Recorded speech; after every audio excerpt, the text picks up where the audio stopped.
छात्राएं, नशा भगाओ, अपनों को बचाओ, नशा भगाओ, अपनों को बचाओ।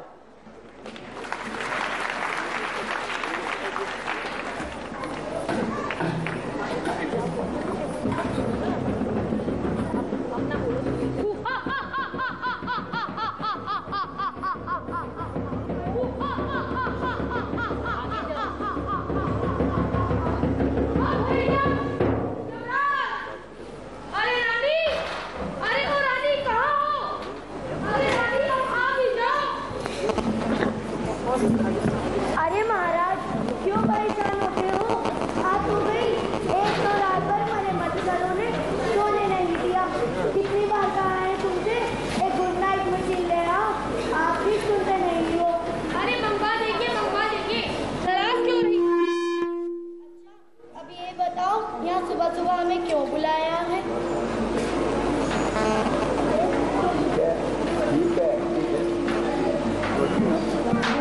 अच्छा, अब ये बताओ, यहाँ सुबह सुबह हमें क्यों बुलाया है? आज हम तुम्हें पृथ्वी लोक की सैर पर ले जाएंगे। भूल गई क्या? इतने दिनों से मेरे पीछे पड़ी हुई थी। सच्ची? मुझी। लेकिन जाएंगे कैसे? अरे अपने भैंसे पर। महाराज, आप भी भैंसे की तरह हैं। अब स्कूटी का जमाना है, बटन दबाओ और हवा में उड़ जाओ। अच्छा ऐसी बात है, तो ये लो बटन वाली स्कूटी।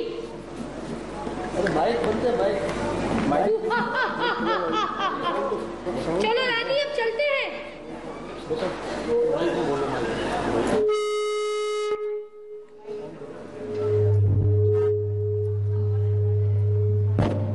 कृपया माइक ठीक कराएं।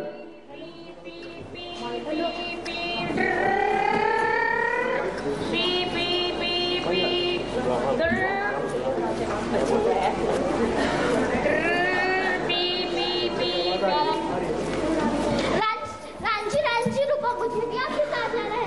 मुझे वहाँ पर इंडिया गेट, लाल किला, जामा मस्जिद देखनी है। अरे उधर चलान कटवाएगी क्या? एक गाड़ी में 3 लोग जाएंगे, ट्रैफिक पुलिस पकड़ लेगी। 4 रुपए को चलान कटता है। अरे काफी पैसे देते नहीं हो। 11वीं बार सुनूंगी, मैं नहीं जाती। चलो रानी, अब चलते हैं।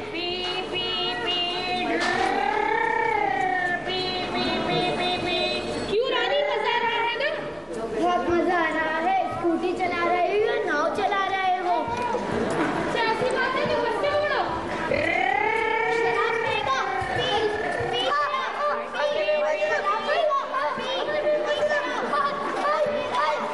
Please sound system, cordless mic ठीक कराएं। Sound system. अरे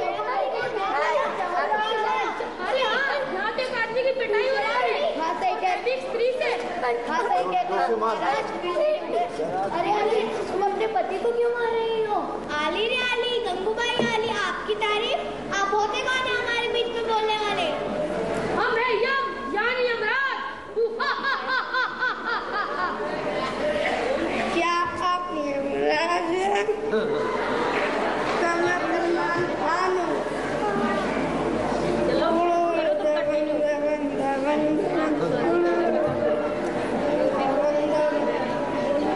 देखिए, आप हमारी बात समझने की कोशिश कीजिए। हम आपकी झगड़े की वजह जानना चाहते हैं। या तो मुझे रोज या तो मारती है और क्या ठीक बोलेगा है तू? रोज रोज शराब पी के आता है। मैं जो झाड़ू बर्तन करके कमा के लाती हूँ, शराब पी क्या? देवा बच्चों शराब पी क्या? आज मुझे छोड़ूंगी नहीं, आज छोड़ूंगी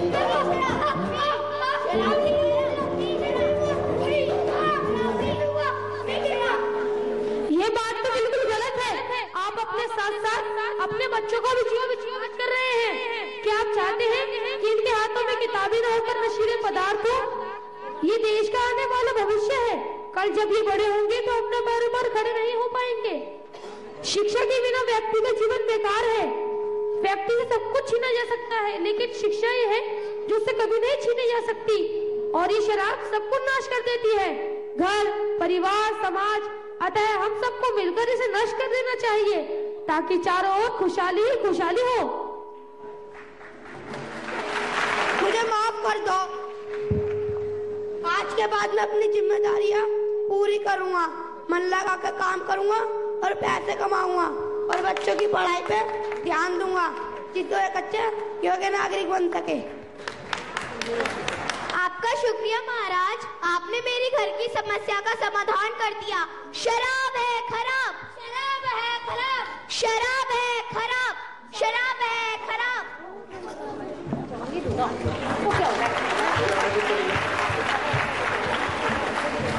चलो रानी, अब यहाँ का काम तो खत्म हुआ, कहीं और चलते हैं। अरे महाराज, इसे तो यहीं छोड़ दो, अब हम पैदल चलते हैं। अच्छा, जैसे तुम्हारी इच्छा। चलो।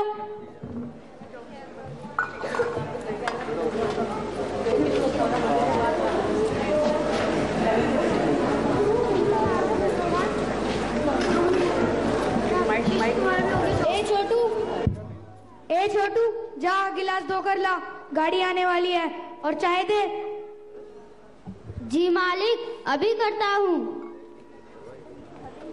अरे 100 मन की बोरी छोटे बच्चों से काम करवा रहा है। अबे तू कौन है? हम है यमराज।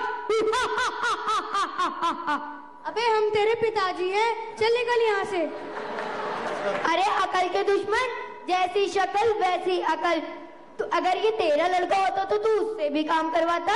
तुझे मालूम है छोटे बच्चों से काम करवाना गैर कानूनी है। इसमें मालिक की कोई गलती नहीं है। हमारे कुछ दोस्त हैं जो हमें सफेद पाउडर देते हैं, उसे सूंघकर जन्नत का मजा आता है, और वह बिना पैसों के नहीं मिलता, जिसके लिए हम काम करते हैं। क्या तुम हमें वो पाउडर दिखा सकते हो? हाँ, क्यों नहीं।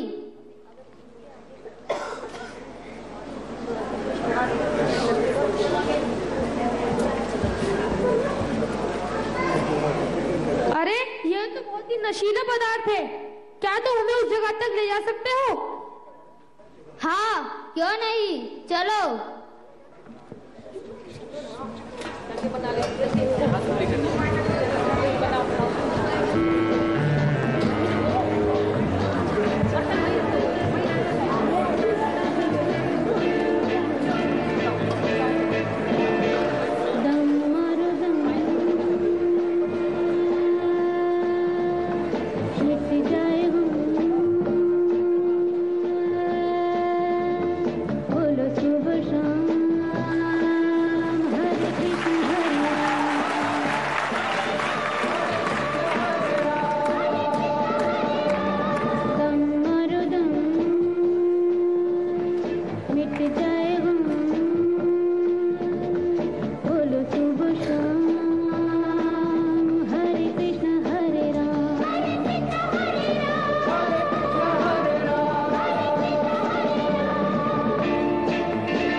तुम्हें नशीले पदार्थ देते हैं? हाँ, यही है हमारे दोस्त जो हमें नशीला सामान देते हैं। चलो उन्हें धर दबोचे। महाराज आपकी बात सही है, पर पहले मैं पुलिस को फोन कर दूं। अरे ये कैसे यंत्र है? महाराज ये मोबाइल फोन है। इससे क्या होता है? इससे दुनिया में किसी से भी कभी भी बात हो सकती है। अच्छा, बड़ा ही विचित्र यंत्र है। लाइए महाराज। हेलो, नई दिल्ली पुलिस स्टेशन, आप जल्दी से नई दिल्ली डिस्को क्लब आ जाइए। अभी आते हैं।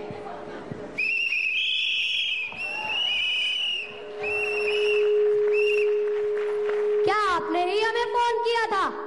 जी महाराज। जी इंस्पेक्टर साहब, हम ही ने आपको फोन किया था। ये लोग समाज में बुराइयां फैलाते हैं और छोटे छोटे बच्चों को भी बुरा बना रहे हैं। आप इन्हें गिरफ्तार कर लीजिए। चलो पकड़ो इन्हें।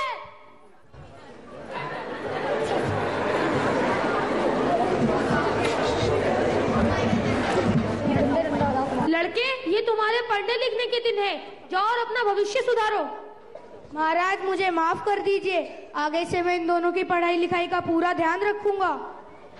और हम भी शपथ लेते हैं कि आज से हम नशा नहीं करेंगे और अपना जीवन सुधारेंगे। नशा हटाओ, अपनों को बचाओ, नशा भगाओ अपनों को बचाओ, नशा भगाओ अपनों को बचाओ, नशा भगाओ अपनों को बचाओ।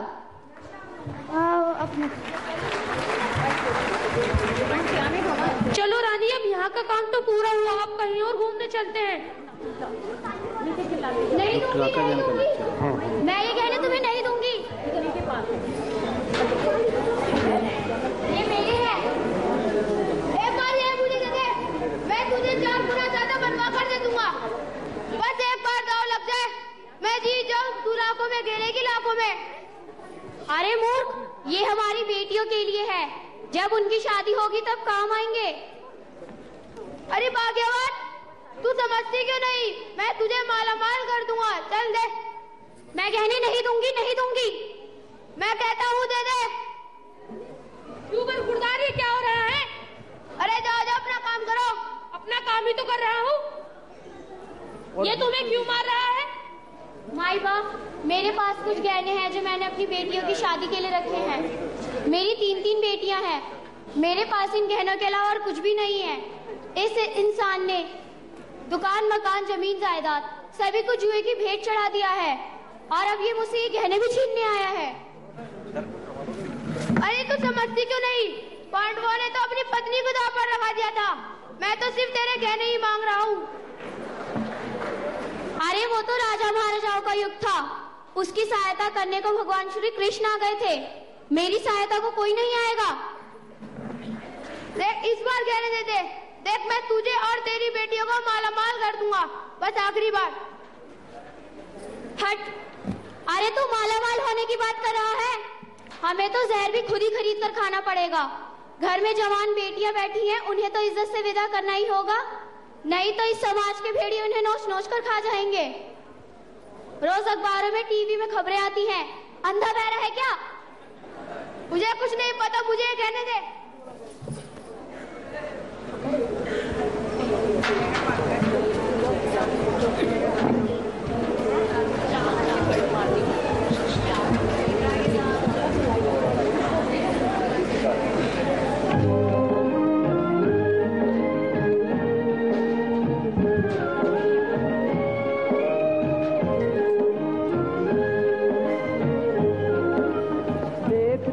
संसार की हालत क्या हो गई भगवान, कितना बदल गया इंसान, कितना बदल गया इंसान। सूरज न बदला, चांद न बदला, ना बदला रे आसमान, कितना बदल गया इंसान, कितना बदल गया इंसान।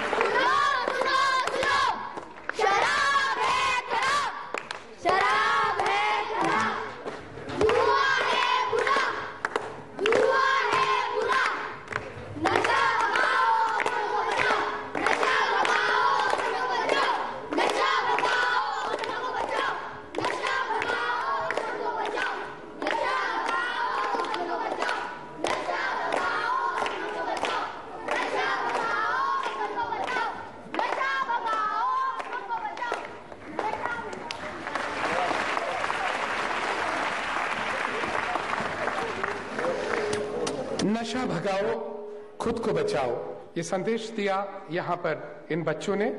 अगले वक्ता के रूप में मैं बुलाना चाहूंगा all India institute of medical science AIIMS की professor in de addiction centre professor Raka Jain को जोरदार तालियों के बीच में। और उनके परिचय के लिए मैं डॉक्टर नीरज जी से अनुरोध करूंगा।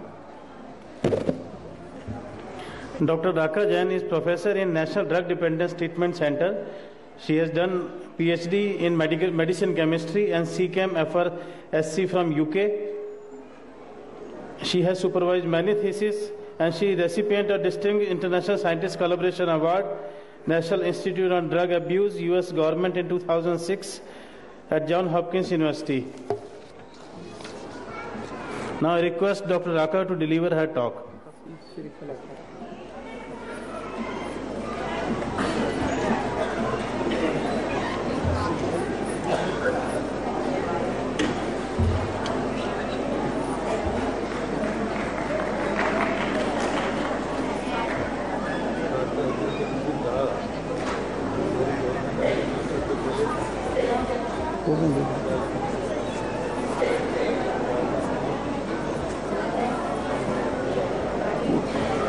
कहाँ डाल रखी है?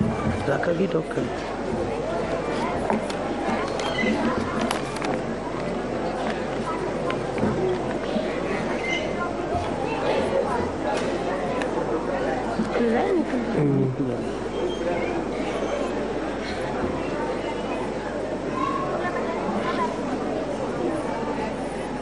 दस से 15 मिनट हो सकता है।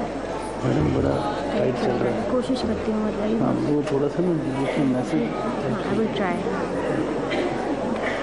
कर देते नहीं खुल रहा।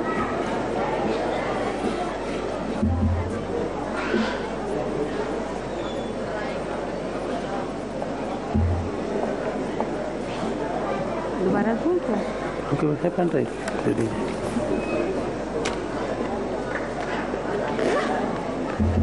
पेन ड्राइव पे लगा दीजिए।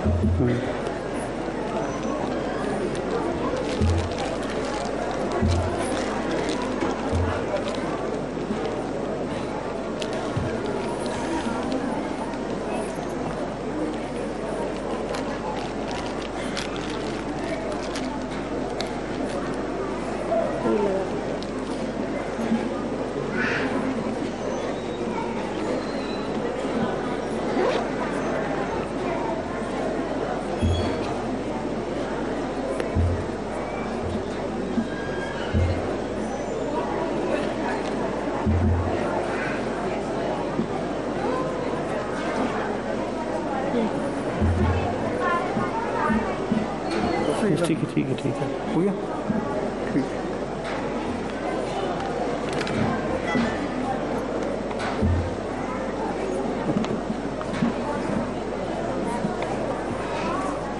श्री आदिनाथ जिनेन्द्राय नमः।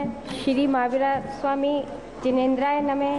परम पूज्य आचार्य श्री 108 ज्ञान सागर जी महाराज के पावन पुनीत चरणों में कोटि कोटि नमन एवं समस्त आचार्य संघ को बारंबार नमोस्तु। समस्त और सभा में उपस्थित समस्त धर्म प्रेमी बंधुओं को मेरा सादर जय Jinendra. I am also thankful to the organizers, especially Dr. D.C. Jain, H.S. Jain and others, Neeraj Jain, for giving me an opportunity to be here. I am very happy to be here. So आज का विषय है overview of drug addiction problem. मैं आपको आज की चर्चा में ये बताना चाहती हूँ कि आज के समय में विश्व की एवं भारतवर्ष में नशीले पदार्थों का सेवन बढ़ता जा रहा है और समाज के लिए एक चुनौती है। यह एक गंभीर समस्या है और समय के अभाव के कारण मैं अपना टॉक संक्षिप्त में रखूंगी। सबसे पहले मैं ये बताना चाहूंगी कि ड्रग्स क्या होती हैं। एनी फार्मास्यूटिकल प्रिपरेशंस जो कि फिजियोलॉजिकल, साइकोलॉजिकल और biochemical effect change in the body लाती हैं, उनको ड्रग्स कहते हैं। जब इन ड्रग्स का क्योर करने के लिए यूज होता है, लेकिन जब इनका दुरुपयोग किया जाता है डॉक्टर्स की एडवाइस से ज़रूरत से ज़्यादा, तब इसको ड्रग अब्यूज़ कहते हैं और it leads to drug addiction. और उसके बाद जब इसमें लत पड़ जाती है उसको टॉलरेंस कहते हैं और उसके बिना आदमी ये रह नहीं सकता। जब इसे छोड़ने की सोचता है तो उसमें परेशानी महसूस करता है और उसमें बहुत से बिहेवियर चेंजेस आते हैं। तो इसको कहते हैं यूज़, अब्यूज़ एंड डिपेंडेंस। अब आप देखेंगे कि एडिक्शन से आर्थिक, मानसिक, शारीरिक और सामाजिक सभी में असर पड़ता है। तो drug dependence is a medical problem. ये एक डायबिटीज, हाइपरटेंशन की तरह ही बीमारी है और इसका लॉन्ग ट्रीटमेंट है। अब मैं बताना चाहूंगी कि कौन कौन सी कॉमन नशीली दवाएं हैं जिनका उपयोग होता है, जैसे तंबाकू जो कि दोनों फॉर्म में यूज होता है, smoking as well as smokeless tobacco, कुछ फार्मास्यूटिकल प्रिपरेशंस होती हैं। अल्कोहल के नशे के लिए डॉक्टर कामेश्वर प्रसाद ने, प्रोफेसर कामेश्वर प्रसाद काफ़ी कुछ आपको जानकारी दे दी है। कुछ इनहेलेंट्स होते हैं जो कि बच्चे लोग सूंघते हैं, जो कि आपने अभी ड्रामे में देखा, इन नाटिका में, एक ओपियम, अफीम, हीरोइन और गांजा, भांग, इनके बारे में मैं आपको बताना चाहूँगी थोड़ा। देखिए, अगर अल्कोहल जो होता है, इंडियन अल्कोहल में विस्की, रम, वुडका, इनमें 42% का वो होता है अल्कोहल, और बियर और वाइन में 4 से 8% और 12% का। इसके बारे में भी डॉक्टर साहब ने काफ़ी कुछ आपको बता दिया है कि इसका दिल, दिमाग और लिवर सब पे इफेक्ट होता है अगर इसकी नशा की लत लग जाती है। और अगर इसकी परमिसिबल लिमिट भारतवर्ष में 0.033 ग्राम पर ml है, अगर इससे ज़्यादा होता है तो आदमी कोमा में पहुंच जाता है। और इसके अगर छोड़ने की कोशिश करता है तो इसमें एंग्जाइटी, रेस्टलेसनेस, नींद ना आना, दिल की धड़कन वगैरह वगैरह बढ़ जाती है। और इसके सीवियर विड्रॉल्स भी होते हैं इनको छोड़ने से। और अब मैं बताती हूँ आपको ओपियम, ये एक पॉपी प्लांट होता है, आप देख रहे होंगे कि इसमें क्या होता है कि ये आम दिखता है, इसका जो फल होता है जिसमें उसको अगर हम काट दें तो दूध जैसा निकलता है सफ़ेद पदार्थ, इसको सूखने से ये अफीम बनती है। इसके अंदर मेडिसिनल वैल्यू भी होती है इसके अंदर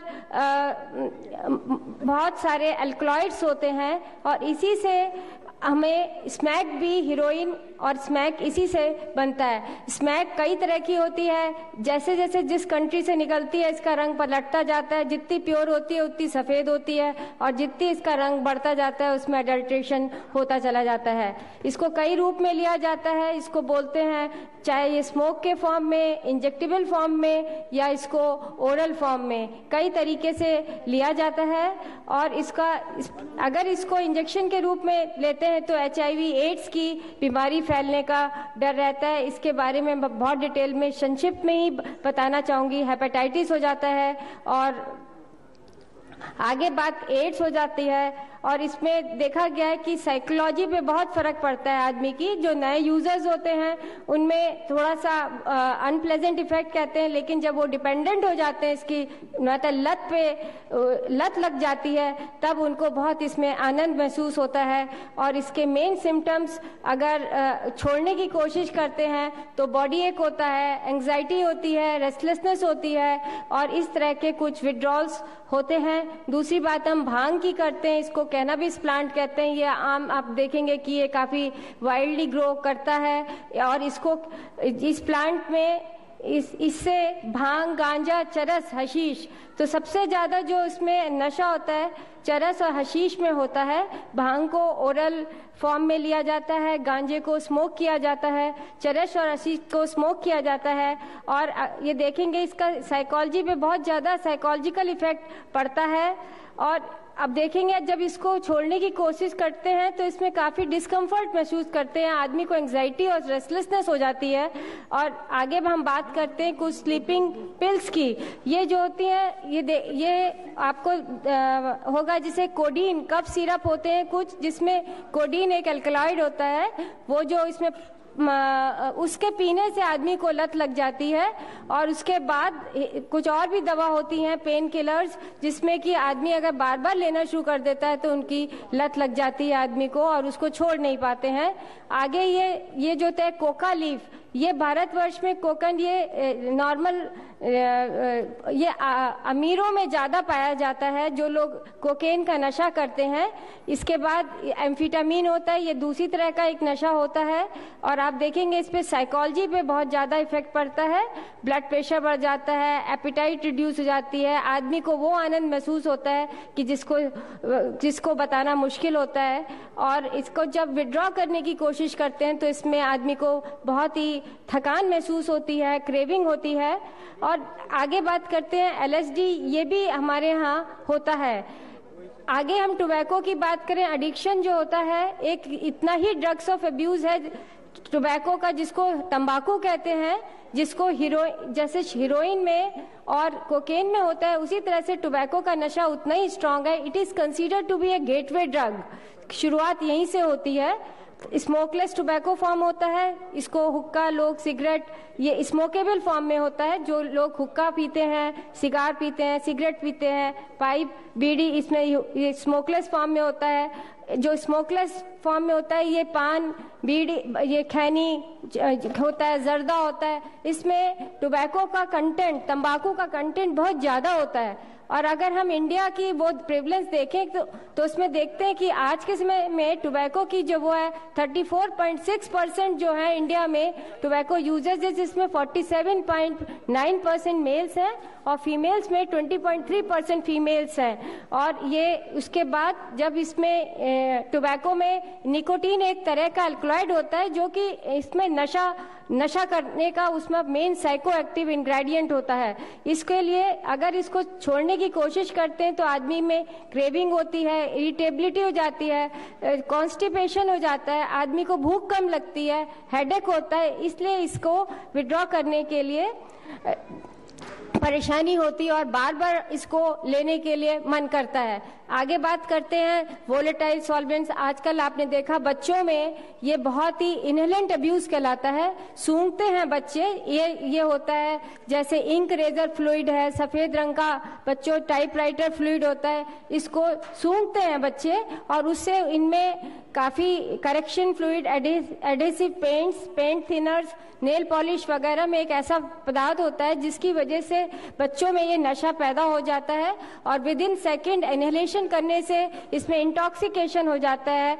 और एक्यूट इफेक्ट में volatile acute effect include sudden sniffing और इनमें घुटन महसूस होने लगती है और इसमें ये इनके कुछ असर हैं। डिटेल में हम समय की अभाव के कारण हम ज़्यादा नहीं बता पाएंगे। इनके जो लेने का तरीका है, या तो ये सूंघते हैं या ये इसको कपड़े में लगा के आप सूंघते हैं और इसके बाद दूसरा तरीका ये पेपर प्लास्टिक में ये इनहेल करते हैं वेपर्स को, जिसकी वजह से इसका नशा हो जाता है। इंडिया में देखा गया है कि इंक रेजर फ्लूइड, जो कि लोग करेक्शन फ्लूइड कहते हैं, सफ़ेद रंग की बॉटल्स में मिलता है, जो टाइपराइटर फ्लूइड होता है, उसमें एक टॉल्विन नाम का कॉन्स्टिट्यूएंट होता है, उसका बहुत नशा करते हैं।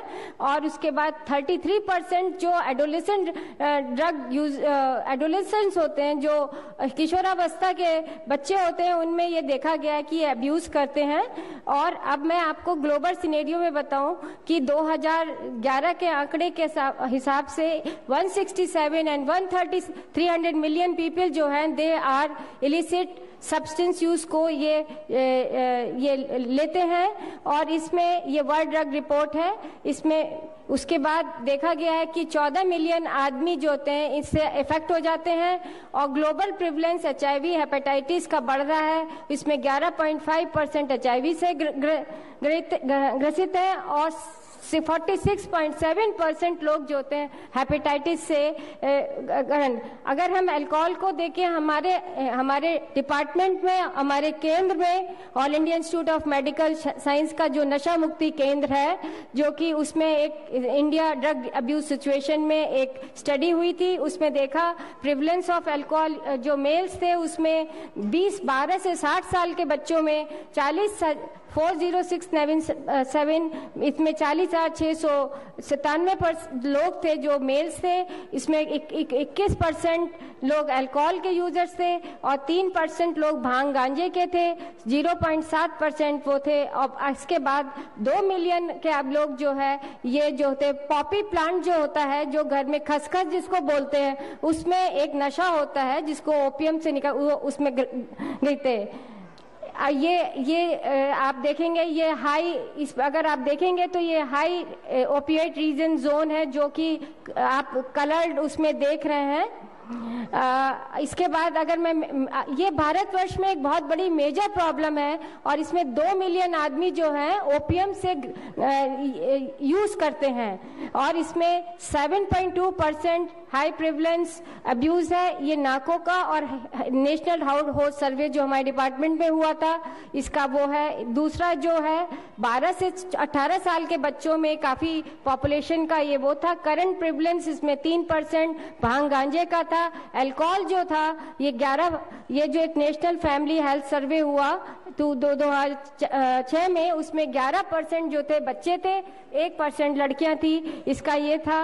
अब now I would like to tell you about कि अल्कोहल यूज फीमेल्स में भी है, उसमें 2% औरतें शराब पीती हैं, उसमें 15% जो है ड्रिंक वो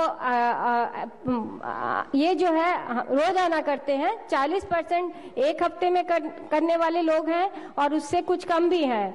अब addiction is a complex problem, illness, ये ब्रेन पे बहुत असर करता है। प्रोफेसर कामेश्वर प्रसाद ने आपको काफी कुछ जानकारी इसके बारे में दे दी है, इसलिए मैं आगे नहीं बताना चाहूंगी। और इसके बाद इसका ट्रीटमेंट क्या है हमारे केंद्र में, जो कि एक राष्ट्रीय व्यसन उपचार केंद्र है और जो All India institute of Medical Sciences का, इसमें दोनों pharmacological treatment as well as psycho social intervention होता है। इसके ट्रीटमेंट है, इसका मेडिसिन को कैसे रिलैप्स होता है को बचाने के लिए, इसको किस तरह से क्रेविंग को रिड्यूस किया जाता है, और इंडिविजुअल साइकोलॉजिकल काउंसलिंग भी दी जाती है that involves family counselling, Kapil counselling and group therapy.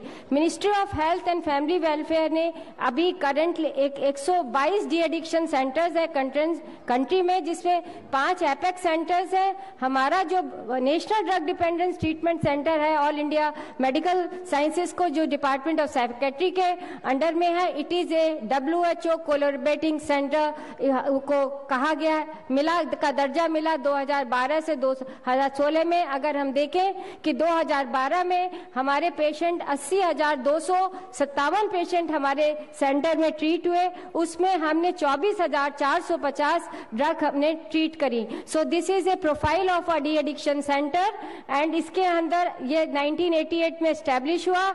इस currently it is a national drug dependence treatment centre और ये WHO कोलैबोरेटिंग सेंटर भी है। अब हमारी क्लिनिकल प्रोफाइल, इसमें आउट पेशेंट सर्विस है, कम्युनिटी आई ट्रीट क्लिनिक है, इन पेशेंट है, लेबोरेटरी सर्विस है, जिसमें सब तरह के जितने भी व्यसन जो लोग इसका करते हैं उन सब का वो होता है। ये हमारी फैकल्टी का प्रोफाइल है। हमारे faculty members have been recipient of various international awards and हमारी बहुत डेडिकेटेड फैकल्टी है सेंटर की।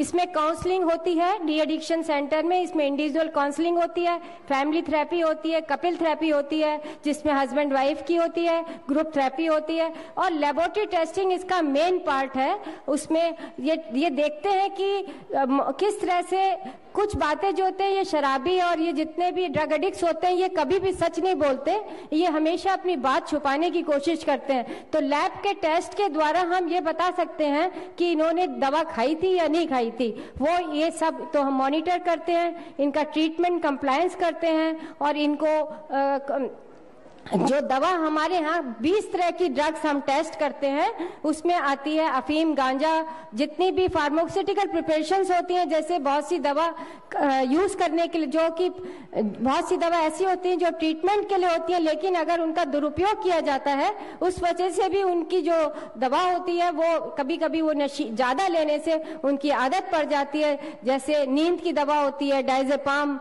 नाइट्रोजेपाम, इस तरह की कुछ दवा होती है। भांग, गांजा, निकोटीन में कोटिनीन नाम का एक पदार्थ होता है जिसमें ये वो होता है। इनहेलेंट्स के बारे में मैं बता चुकी हूँ आपको, जैसे जो बच्चों में और उस पाया काफी देखा गया है। स्टिमुलेंट्स जो कोकेन या ज्यादा अमीरों में देखा गया है।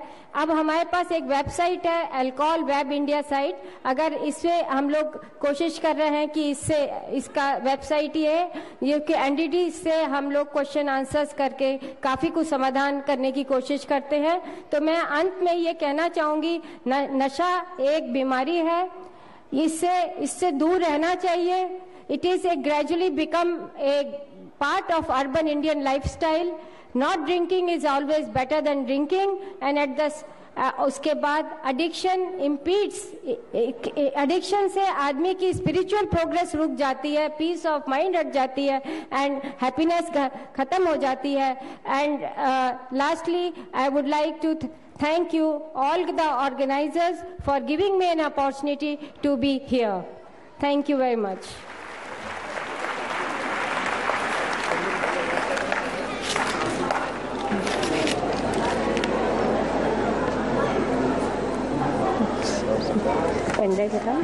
मैं निकाल देता हूँ, ज्यादा समय तो नहीं. बिल्कुल. Thank you very much. जरा जोरदार तालियों के साथ स्वागत करिएगा. ये थी डॉक्टर राका जैन और हम इनका सम्मान कराना चाहेंगे. मैं अनुरोध करूंगा भारतवर्षीय दिगंबर जैन महासभा के अध्यक्ष श्रीमान निर्मल कुमार जी जैन सेठी साहब से कृपया आए और डॉक्टर राका जैन का समिति की ओर से सम्मान करें.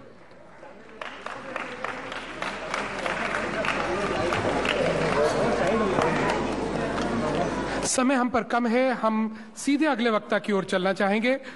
अगले वक्ता के रूप में बुलाना चाहूंगा इम्पल्स कंट्रोल डिसऑर्डर्स के प्रोफेसर न्यूरोलॉजी एम्स नई दिल्ली के डॉक्टर विनय गोयल जी. तालियों के साथ स्वागत कीजिएगा.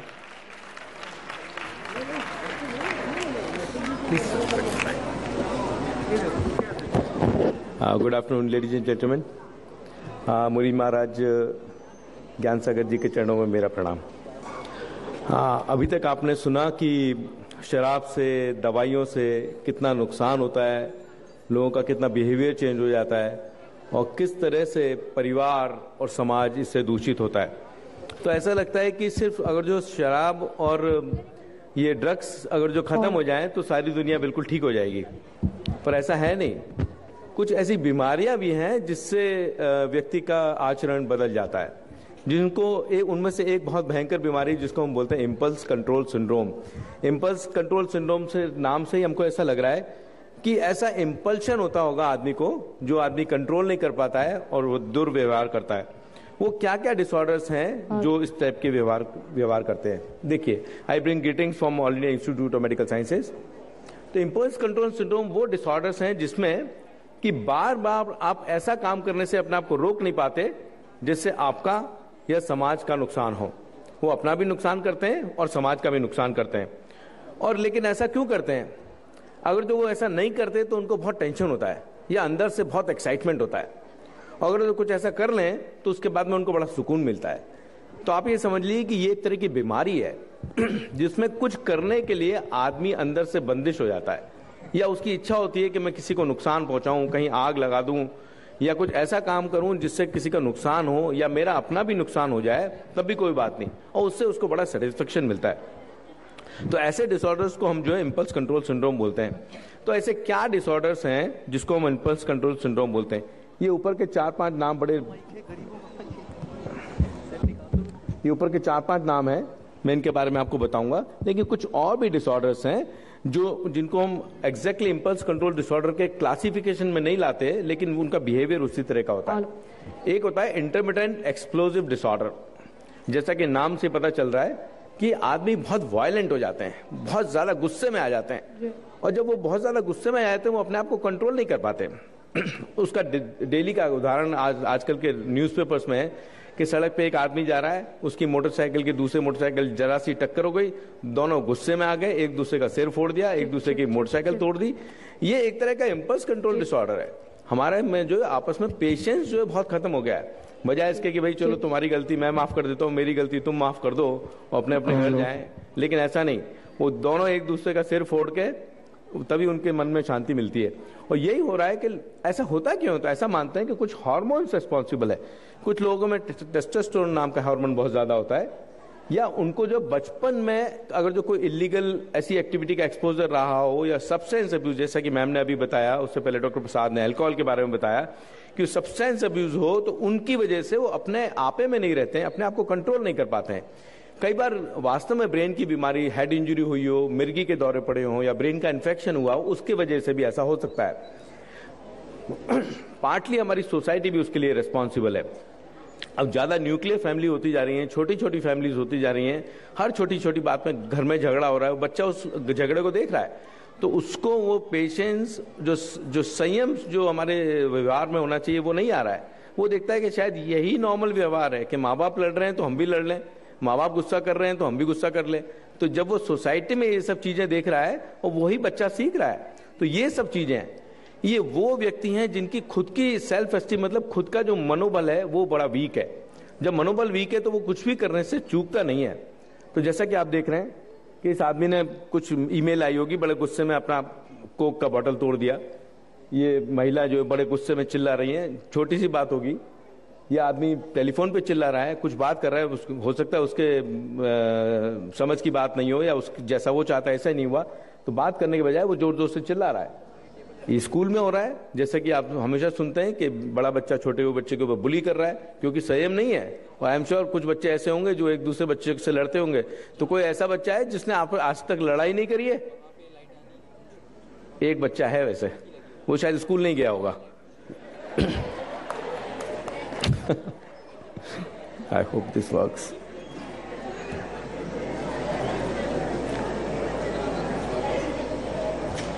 अब और मेरा कंप्यूटर नहीं चल रहा है, इसका मतलब ये नहीं है कि इसको तोड़ दूं मैं। Can anybody help me?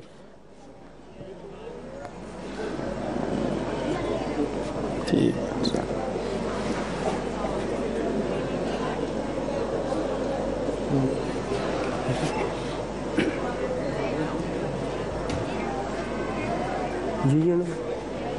चलेगा। तो बहुत सारे ऐसे कारण हैं जिनकी वजह से ऐसा होता है। ये बहुत सारी लंबी चौड़ी लिस्ट है जो आप मैं इन सब के बारे में नहीं बताना चाह रहा हूँ क्योंकि समय बहुत आज कम है, क्योंकि हमारा प्रोग्राम ऑलरेडी करीब 1-1.5 घंटा लेट चल रहा है। तो जैसा कि और क्या क्या बातें हैं जिसकी वजह से, तो इनके सिम्टम क्या होते हैं? जनरली गुस्सा ऐसा नहीं कि हर समय ये लोग गुस्से में ही रहते हैं। जब गुस्सा आता है तो 10-15 मिनट के लिए बहुत गुस्सा आ जाता है। तो मुझे एक पिक्चर का डायलॉग याद आता है कि वो अपने शिष्य को समझाता है या अपने बेटे को कि जब भी गुस्सा है ना तो 5 तक काउंट कर लो शांति से, 1 2 1 2 3 4 5 नहीं, शांति से काउंट करे।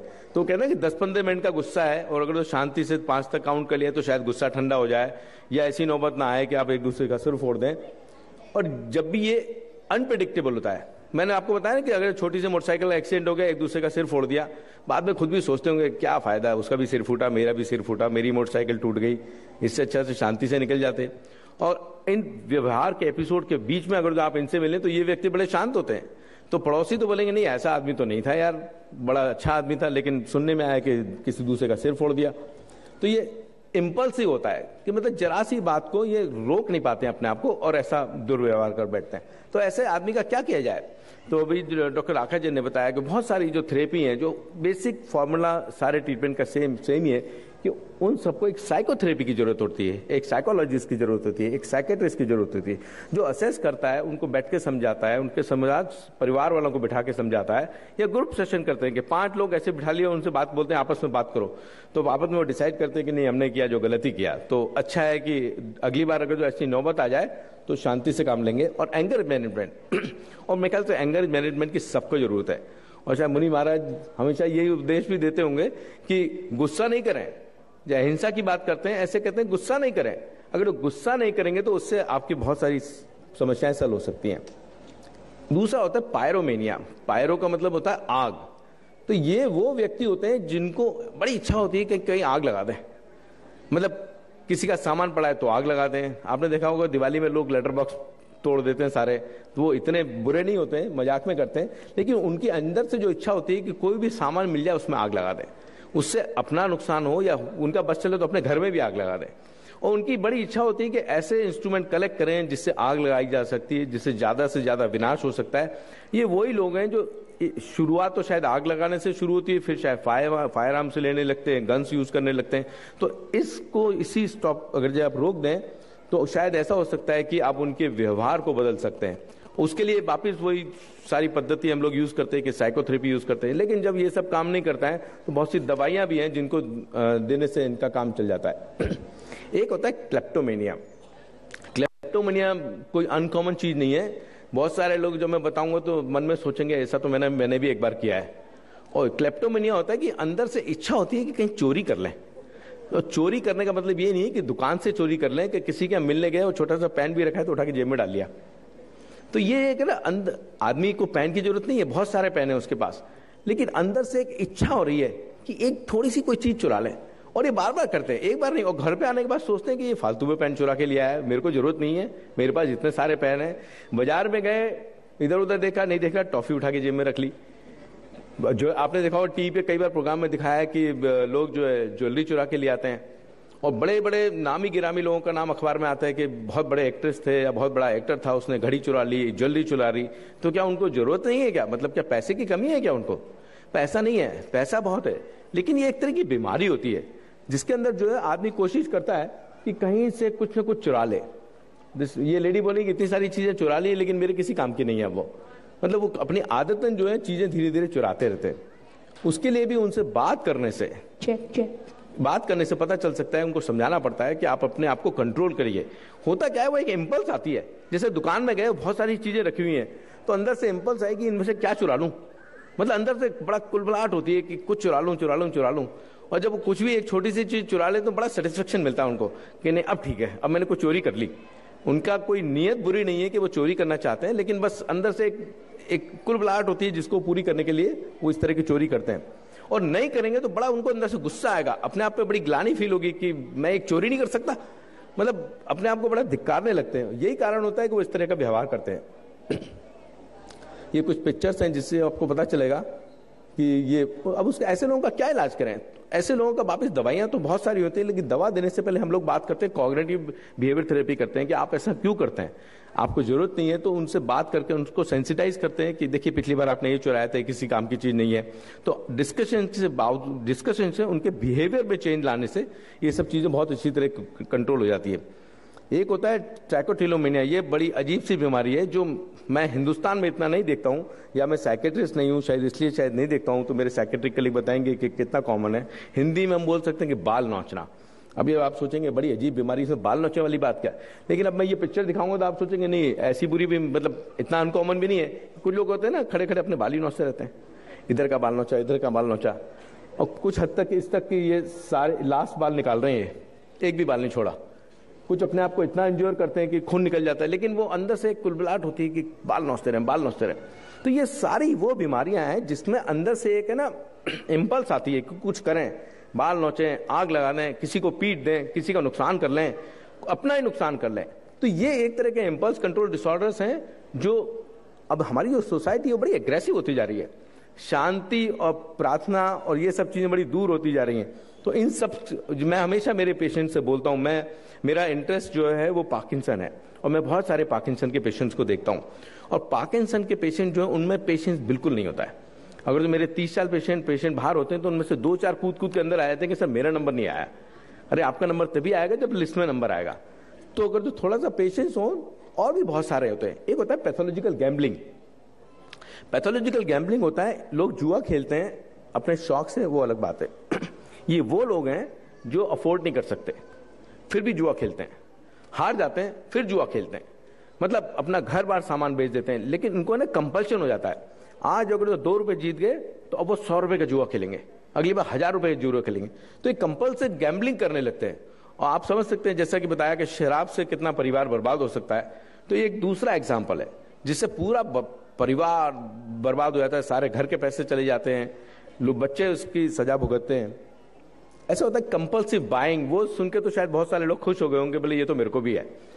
कंपल्सिव बाइंग होता है कि आप जब भी बाजार जाएंगे ना तो आपको बस कुलबुलाहट होने लगती है कुछ खरीद लूं। और फिर हो सकता है कि ऐसा नहीं है, मैंने भी जिंदगी में कभी किया होगा जरूर, तो आप सब ने भी कभी कभी किया होगा, लेकिन एक ऐसी हद पे आ जाएं। और कई बार ये मैं आपको बताऊं कि ये सिर्फ बीमारी के कारण नहीं होती है, कुछ दवाइयों के कारण भी होता है ऐसा। और अगर जो कभी भी किसी को ऐसा महसूस हो रहा है कि मैं बहुत ज्यादा खरीद रहा हूं, तो अपने डॉक्टर से जाके अपनी दवाइयों के बारे में भी बताएं। मेरे एक पार्किंसन के पेशेंट थे, वो उनको दवा चल रही थी, उनको खरीदने की इतनी बुरी आदत लग गई, एक बार गए बाजार से 12 शॉफर के पेन लिया है। और लाने के बाद सोचे अब करूं क्या इनका, मैं तो पढ़ा लिखा हूं नहीं ज्यादा, फिर सबको गिफ्ट कर रहे हैं। एक बार गए एक ही डिजाइन के 6 कुर्ते खरीद लाए। एक साल में उन्होंने 12 जूते खरीद लिए। एक दिन गुस्सा आया, बाजार गए नई कार खरीद लाए। तो उसका सन आया, बोले मेरे पिताजी इतने कंजूस आदमी हैं, पिछले 1 साल में उन्होंने इतना पैसा खर्च कर दिया, तो कहीं ना कहीं तो गड़बड़ है। तो उनकी दवाइयां देखी तो पता चला एक पर्टिकुलर दवा होती है जिससे ऐसी बीमारी हो जाती है। तो वो दवा करने के बावजूद उसके बाद वो आज तक अठन्नी भी खर्च नहीं कर रहे। तो कई बार दवाओं की वजह से भी ऐसा हो सकता है। ये सबको है आजकल, स्पेशली जितने बच्चे बैठे हैं उन सबके लिए। बच्चे इधर मुड़ के देखो, सब सारे बच्चे इंटरनेट से लगे हुए हैं। ये भूल जाते हैं कि पढ़ना इंपॉर्टेंट है, इंटरनेट में गेम्स खेल रहे हैं, चैटिंग कर रहे हैं और पता नहीं जाने क्या क्या कर रहे हैं। तो ये सब भी एक तरह का एडिक्शन होता है। तो इस एडिक्शन से बचना चाहिए। तो इंटरनेट जरूरी है नॉलेज के, लेकिन इतना नहीं कि पढ़ाई के टाइम पे भी इंटरनेट कर रहे हैं। और बहुत सारे मोबाइल एक इंपल्शन हो गया। जब तक मैंने किसी को एसएमएस नहीं किया तो मजा ही नहीं आएगा। थोड़ी देर चैट नहीं किया, बात नहीं करी, व्हाट्सएप पे लगे रहते हैं 24 घंटे, फ्रेंडशिप साइट में लगे हुए थे, और भी बहुत सारी चीजें। पैथोलॉजिकल लाइंग, अभी मैम ने बताया कि जो अल्कोहल एडिक्ट होते हैं वो जब तक झूठ नहीं बोलेंगे उनको मजा नहीं आएगा। वो जानते हैं मैं झूठ बोल रहा हूं।